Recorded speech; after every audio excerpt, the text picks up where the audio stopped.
I decided to walk into the hospital room where my wife's lover was lying unconscious, just to look the man in the eye one last time. But the moment I pushed that door open and saw his face, every drop of blood drained from mine, and I knew my life would never be the same again. My name is Gareth Holloway, and at 64 years old, I genuinely believed I had built something rare, something solid. I'd spent 41 years married to my wife, Vivian, and I used to tell anyone who'd listen that we'd been the lucky ones.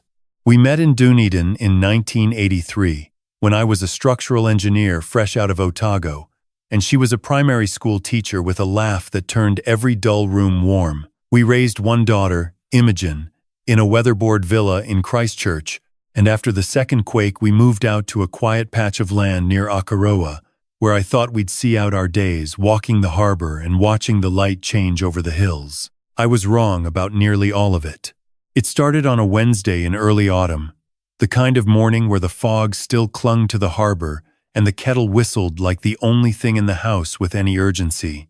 Vivian had gone out to take the bins down to the gate, and her phone, which she normally treated like an extension of her right hand, was sitting face up on the breakfast bench. The screen lit up. I wasn't snooping. I was reaching for the marmalade, but the name that flashed on the lock screen made my hand stop in mid-air. Callum. Last night was the best of my life. Tell me when I can see you again. I stood there listening to the gate creak shut at the bottom of the drive, and I felt something shift in my chest, the way a foundation shifts before a house starts to lean. I picked up the phone. I scrolled. I read months of messages I had no business reading and every right in the world to read. Hotel bookings in Littleton. A weekend in Queenstown when she'd told me she was visiting an old teaching friend in Wellington. Words from my wife to another man that I hadn't heard her say to me in a decade. 41 years. 41. And there it was, written in green and gray bubbles on a screen, every lie laid out neat as a tax return.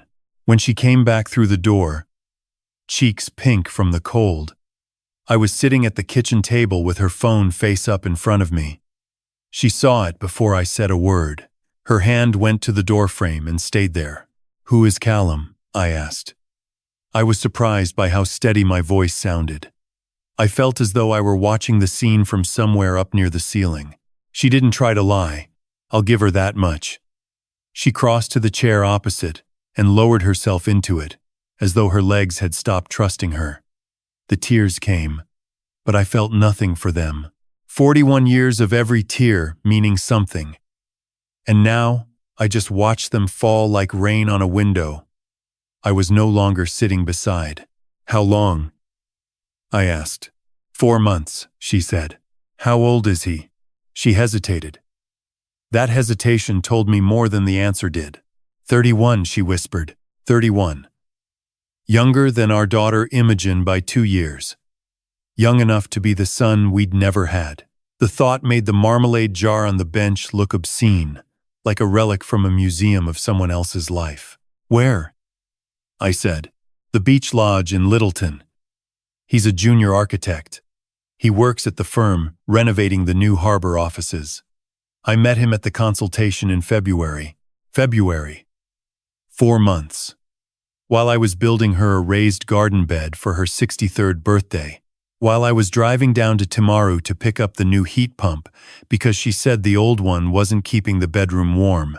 While I was being the husband I'd promised to be in front of 200 people in a chapel in 1984. I stood up. I felt every joint in my body protest.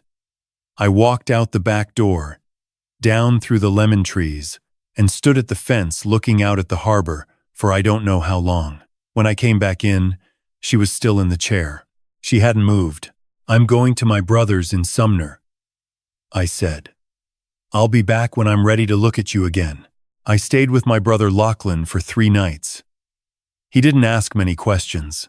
He'd lost his own wife to cancer 6 years before, and grief had given him the gift of knowing when silence was kinder than counsel. On the 3rd night, while we were watching the rugby with the sound down, my mobile rang.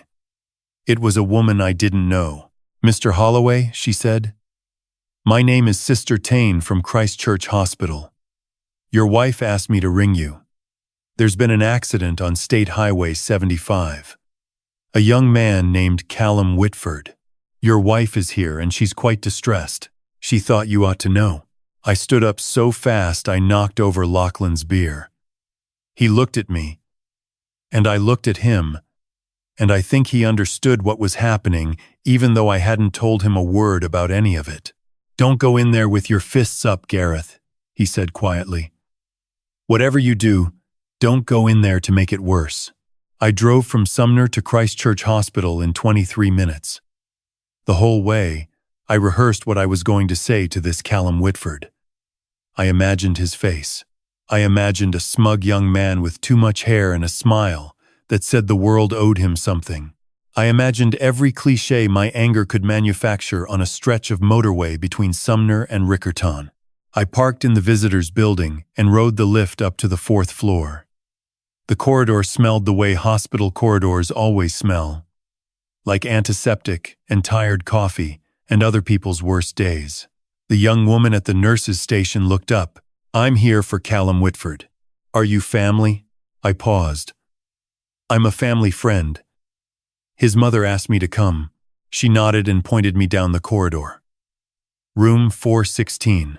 I walked past doors with families clustered outside them, past a tea trolley, past a window that looked out over a car park, glistening with last night's rain, and I stopped outside 416 with my hand on the door handle, and I stood there for what felt like a very long time. I thought about turning around. I thought about going home and telling Vivienne to leave the house by Sunday. I thought about the 41 years I'd given this woman and the 4 months she'd given some 31-year-old in a hotel in Littleton, and I told myself I deserved to look the man in the eye just once before I closed that chapter forever. I pushed the door open. The light in the room was that pale, fluorescent gray, and there was a young man in the bed with his head bandaged and his left arm in a sling. Asleep or unconscious, I couldn't tell which. He had dark hair, the color mine had been once, before the gray came in over the temples. He had a strong jaw.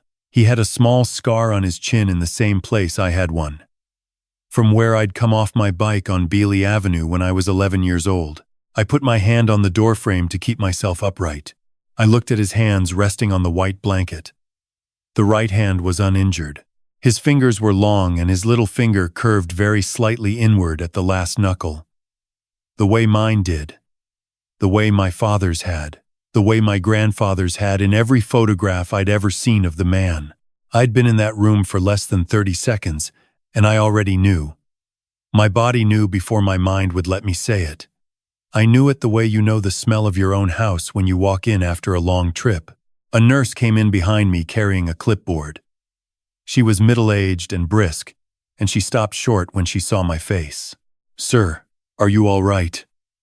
You've gone awfully pale. Sit down a moment." She steered me to the chair beside the bed. I sat.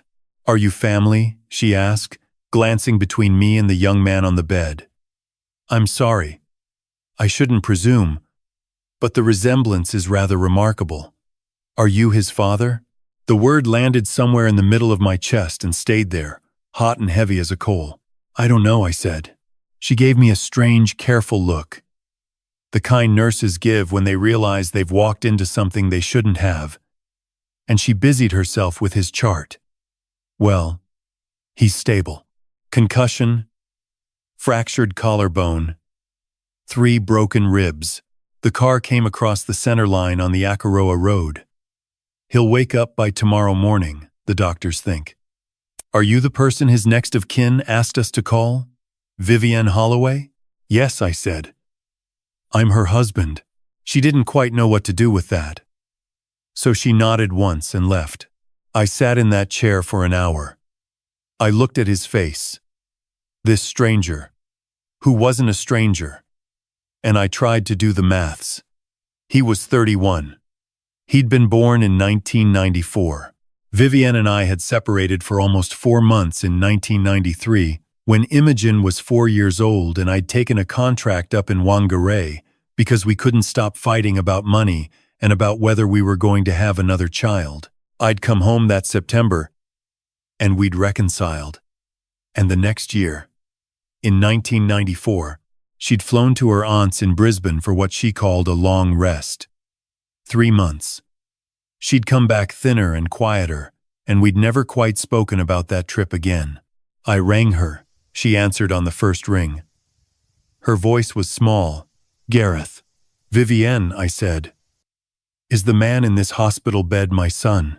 There was a silence so long that I thought the line had dropped. Then I heard her draw breath, the way a person does before going underwater. "Yes," she said. I closed my eyes. "Since when have you known?" "Since the day I gave him up, and he doesn't know I exist." "No, he never has. You've been sleeping with our son, Vivienne." "I didn't know it was him at first," she said, and her voice broke entirely. "Gareth, I swear to God I didn't know. I went to that consultation in February, and there was a young architect there, and he said his name was Callum Reed. Reed, the family who adopted him. He was just Callum Reed to me. Just a young man, my daughter's age, who looked at me like I was still someone worth looking at. I didn't know his birth name was Whitford. I didn't know his adoptive father had changed it back when he turned 18. I didn't know. Gareth. By the time I worked it out, by the time I saw the way his hands moved and heard him talk about being adopted and put it together, I'd already— "Stop," I said. I hung up. I sat in that hospital room with my hand over my mouth, and I looked at this young man who shared my chin and my hands and my father's narrow shoulders, and I felt something inside me crack open that I don't think has ever quite closed since. I stayed until visiting hours ended. He didn't wake. I left without saying anything to him, and I drove to my brother's in Sumner, and I sat in his lounge in the dark for most of the night. In the morning I drove home. Vivienne was at the kitchen table where I had left her 4 days before. She looked as though she hadn't slept, and I expect she hadn't. "Tell me everything," I said. "From the beginning. Don't leave a single thing out, because I will know if you do," she told me.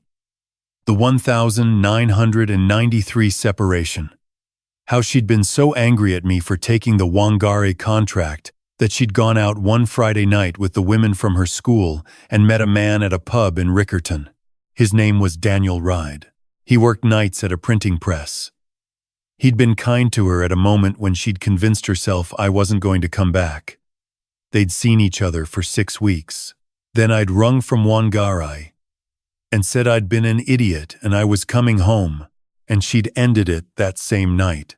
3 weeks after I came home, she found out she was pregnant. She didn't know whose baby it was.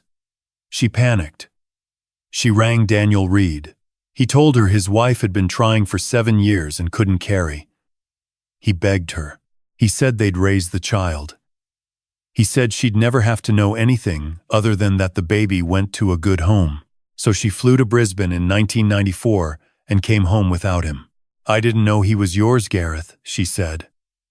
I genuinely didn't know. Daniel and his wife took him as if he were Daniel's, and they raised him in Auckland, and that was the end of it. Or I thought it was. I came back to you and I tried to be the wife I'd promised to be. And for 30 years I told myself the boy was Daniel's, and there was no need to ever say a word. And when did you find out? When he came down to Christchurch 6 months ago for the harbour project. I went to that consultation. He looked at me across the table, and I felt something I couldn't name. Then he said his adoptive father had passed away last year, and that the man had told him on his deathbed that there was a chance, just a chance, that he wasn't his biological son. He said his birth mother's name had been Vivienne. He said he'd come down here partly for work and partly because he'd narrowed it to 2 women in the Christchurch records, and one of them was me. And you didn't tell him. He didn't ask me directly. He just looked at me. And Gareth, I was a coward. I was 62 years old. and a stranger in a meeting room was looking at me like I was someone. And I told him. My name was Vivienne Bramwell. My maiden name. I didn't lie outright. I just didn't correct what I knew he was assuming. I told myself I'd come clean later, when the moment was right. And instead, you slept with him. She put her face in her hands. And he believes you're a divorced woman called Vivienne Bramwell, and he has no idea that the woman he's been seeing is the same woman he flew down here looking for. Yes, and that the man whose face he wears is sitting in a hospital chair beside him while he sleeps. She didn't answer. There wasn't anything to answer. I stood up and walked to the window. Out beyond the lemon trees, the harbor was the color of slate. The fog had lifted. I could see all the way to the heads. You will go to that hospital today, I said, and you will sit by his bed until he wakes, and you will tell him you are married. You will not tell him I am his father. You will not tell him what you have done. You will tell him that you are married, and that you have ended things, and that you are sorry. Because if you do not tell him that much, then I will, and I am not at all sure I will be able to stop myself from telling him the rest. She nodded. She didn't speak. She got her keys. I waited 2 hours. Then I drove back to Christchurch Hospital. When I got to room 416, I could hear voices from inside. His voice and hers. He was awake. I stood outside the door and listened, just for a moment, to my son's voice properly for the first time in my life. You're married? He was saying. His voice was thin, the voice of a man hooked up to too many machines. You said you were divorced. You said, Vivienne, I came down here looking for my mother. I wasn't looking for a... I know, she said. I know. I'm sorry. I'm so sorry. Callum, how long have you been married? 41 years. There was a silence. I pushed the door open and walked in. He turned his head, slowly because of the brace on his neck, and he looked at me. And I watched something pass over his face, the way weather passes over a hill. He looked at me, and he looked at his own hand resting on the blanket, and he looked back at me, and his eyes filled with something that wasn't quite tears and wasn't quite recognition, but was closer to both than anyone in that room could have borne to acknowledge. You must be the husband, he said. I am, I said. I'm sorry, he said. I didn't know. I know you didn't, son. The word slipped out of me before I could catch it. I think I'd been holding it in my mouth since I'd walked in. He didn't react to it the way a stranger would have reacted. He just looked at me very steadily for a long moment. And then he looked away out the window. I'd like both of you to leave, he said. Please. Vivienne stood up. She was crying so hard I thought she might fall. She walked past me and out the door without looking back. I stayed where I was. I'm sorry for what's happened to you, I said. You're being awfully kind for a man whose wife was sleeping with me, he said. He wasn't cruel about it. He was tired. There's a kind of honesty that only comes when a man is tired enough. You didn't know, I said. You came down here looking for your mother. He turned his head sharply at that. He hadn't told me he was looking for his mother. Vivienne hadn't told him she'd told me. How do you know that? He asked. My wife told me everything this morning. She told me you'd narrowed it down to 2 women in Christchurch, and one of them was her. She told me she didn't have the courage to be honest with you when you found her. He closed his eyes. I knew, he said quietly. I think I knew the second time we met. The way she held her teacup. The way she laughed at something I said about Auckland. I knew. And I kept seeing her anyway. Because I wanted her to be the one to say it. I wanted her to choose me. I wanted her to look at me and tell me I was her son and that she'd thought about me every day. And I kept giving her chances. And instead, he stopped. She was a coward. Yes. So were you, son? For different reasons. But yes. He opened his eyes and looked at me properly for the first time. and I saw him see it. Whatever it was.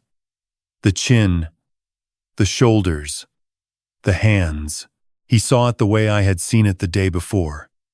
And he looked away from it just as quickly. Because some truths a man cannot hold in his hands all at once. I won't be coming back here, he said.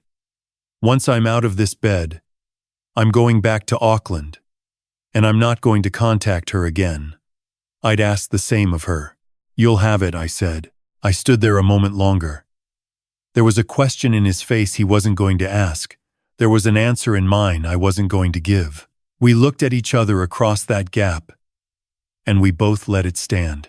You'll be all right, son, I said. You're a good man. I can see that already. You'll be all right. I walked out of room 416 and down the corridor and out into the car park, and I sat in my car with my forehead against the steering wheel for a long time before I could trust my hands to drive. I went home, and I made the only decision I have ever made in my life that I was not certain about and have never since regretted. I decided that he would never know I was his father. He had walked out of that room believing he had crossed a line he could spend the rest of his life atoning for, and that was bad enough. To tell him whose son he truly was would have broken him in a way I do not believe a man can come back from. I had spent 30 years not knowing he existed. I could spend whatever years I had left knowing he existed and loving him quietly and never asking him to carry my truth as well as his own. Vivienne and I separated within the week. She moved up to her sister's place in Tauranga. I sold the house in Akaroa. The divorce went through in 11 months. I told Imogen only that her mother and I had grown into different people, and she was upset. But she was 33 by then with 2 boys of her own, and she didn't press me. There are some things a daughter doesn't need to know about her parents. There are some things she shouldn't have to know. I bought a small flat in Littleton, on the hill, with a view of the port. I joined a tramping club. I started doing volunteer work 2 days a week at a community legal service, helping older people with property matters that the lawyers were too busy to explain properly. I learned to cook. Properly cook. Not just reheat what Vivienne had left in the freezer. I learned to be quiet without it feeling like I was waiting for someone. I followed Callum from a distance. I won't pretend I didn't. He went back to Auckland. He kept working at the firm. He won an architecture award 2 years later for a marae redevelopment in Northland, and his photograph was in the Herald, and I cut it out and put it in a drawer beside the cufflinks my own father had left me. He married a pediatric nurse named Hannah in 2027. They had a daughter, my granddaughter, a little girl with my chin and my father's narrow shoulders, and her name is Eleanor, after Hannah's grandmother. I have never met her. I never will. About a year after Callum's wedding, I wrote him a letter. I told him that I'd been thinking of him from time to time, that I hoped he'd built a life he was proud of, and that I believed his birth mother, wherever she was, would have been proud of him too, even if she hadn't had the courage to tell him so. I signed it, Gareth. I didn't ask for anything. I didn't expect a reply. He wrote back 6 weeks later. A short note, 2 paragraphs. He thanked me for the letter. He said he thought of me sometimes too. He said he'd named his daughter's middle name after his late adoptive father, and that he'd considered, briefly, naming her something else, as well, but he'd decided in the end that some things were best kept quiet. He said he hoped I was well. He said if I ever wanted to write again, he would write back. I have written him 3 letters in the years since. He has answered all 3. We have never met. We have never spoken on the phone. We exchange perhaps 1 letter a year around the time of his birthday in May, which I have never told him I know is his birthday. He has never asked how I know his address. He has never asked anything at all. I think he has decided, the way I have decided, that some truths are larger if you carry them quietly than if you put them down on a table and try to divide them. I am 71 years old now. I tramp on Saturdays with a group of men who have all lost something and don't talk about it much. I read more than I used to. I sit on a bench above the harbor most evenings and watch the container ships come in. I want to tell you something because I think it matters and because I have learned it the hard way, and I would not want anyone watching this to learn it the way I did. If you are keeping a secret from someone you love because you think the truth will destroy them, ask yourself honestly whether the secret is for them or for you. Vivienne kept her secret about Callum for 30 years because she said she was protecting our marriage. But the truth is, she was protecting herself from having to face me. And every year that secret sat in our house, it ate something out of the foundation that I didn't know was being eaten until the day the wall came down. If she had told me in 1994, I would have been angry, and I would have grieved, and I might have left her. But our son would have grown up knowing his father, and a 41-year marriage would not have ended in a hospital corridor. The other thing I have learned, and I want to say it plainly, is that revenge is a much smaller thing than people make it out to be. I drove to that hospital, intending to look a young man in the eye and let him see what he had taken from me. I have thought a great deal, in the years since, about what I would have lost if I had walked in there and shouted at him. I would have lost the only minute in my life when my son and I looked at each other and saw what we saw, and I would have lost the chance to write him those letters. And I would have lost the small, cold, quiet pride I take in knowing that he is well. There are times when the strongest thing a man can do is the thing nobody will ever applaud him for. And the last thing, and I'll leave it here. We spend a lot of our lives believing we know the people closest to us. I knew Vivienne for 41 years, and I did not know her at all. That doesn't mean love is a lie. It means love asks a great deal of honesty. And the moment you stop being honest, even kindly, even for what you tell yourself are good reasons, you start building a house on a fault line. I built mine on one. The shaking came eventually, the way it always does in this country. I hope, wherever you are watching this from, that the house you live in has been built honestly. And if it hasn't, I hope you have the courage I didn't ask for, and that Vivienne never found, to tell the truth before the ground decides to tell it for you. That's my story. Take from it what you can use. Leave the rest behind.